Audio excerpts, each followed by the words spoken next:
Hey guys, Jahneva Diva here. Hope you're having a wonderful, wonderful week. Happy Wednesday. Happy hump day.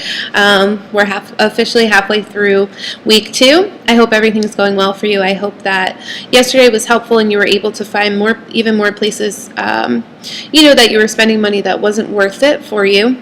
Make sure you continue to put comments so I know how everything's going. I didn't see too many yesterday, and that's a way for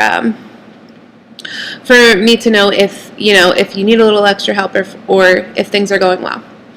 Before we get started today, I wanted to share one piece of inspiration. Dave Ramsey tweeted this the other day, and hopefully it will just help you keep going on this journey, even though this week is really focused on kind of nitpicking our budget and making sure we're saving every dollar possible. Here's actually why we're doing that.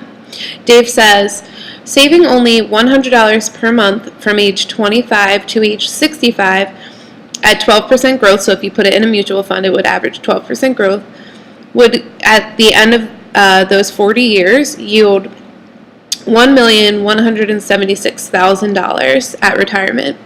So that's $100. If you could find that in your budget to save every month, would allow you to retire a millionaire. And my hope is that that's how we all retire. So the first step in getting there is to go ahead and pay off our debt. So we're going to continue focusing on that this week.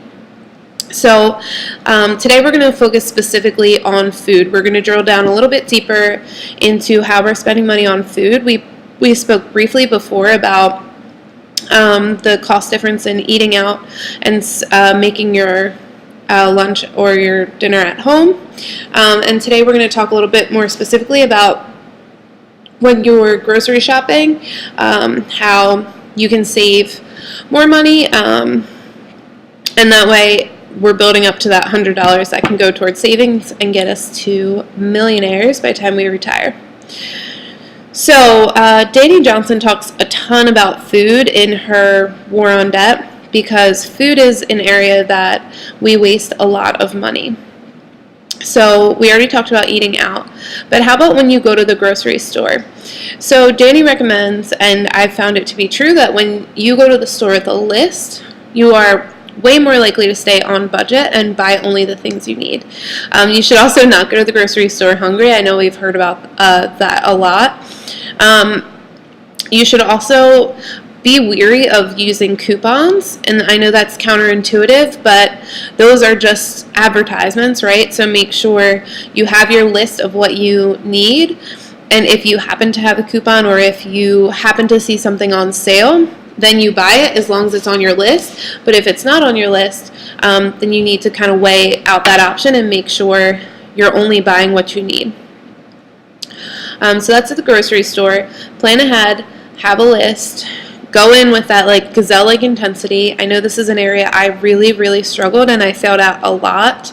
I would spend at least $200 every time I went to the grocery store, kind of without fail, and that food would end up just going bad, getting thrown out, or getting wasted.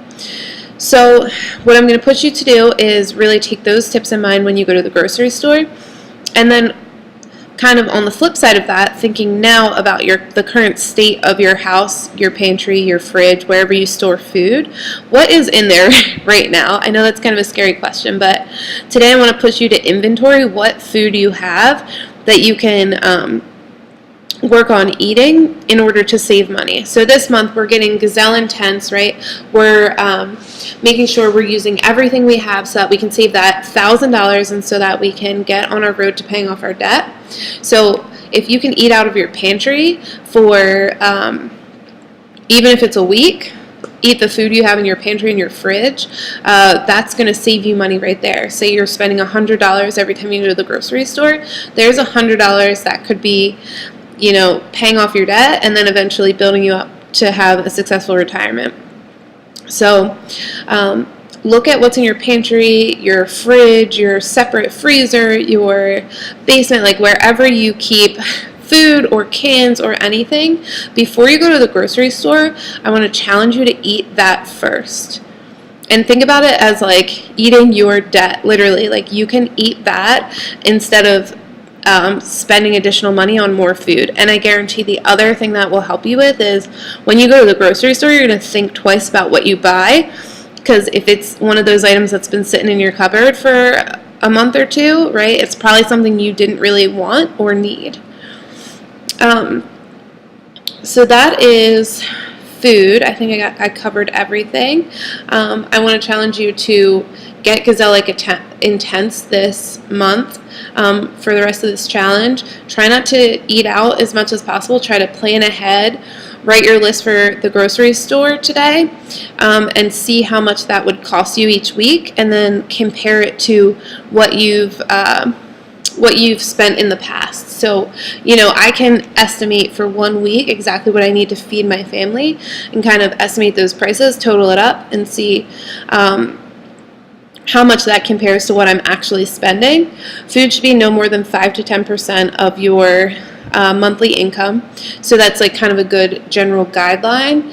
And I'd like to challenge you to post what you spend on average per week for each person in your household. So once you total it up, divide it by how many people you're feeding. And that's what I want us to share today, so that we can really learn and see how people are doing this and what's realistic, and what we might be able to tweak a little bit more to get a little bit better at this. So let's really inspire each other and learn from each other today. And have a great day. We're in my classroom, by the way. I'm here at school, so if you ever want to stop by, come visit KIPP West Philadelphia Prep. And that's all I got for you today. Love and gratitude. We'll talk more tomorrow. Bye.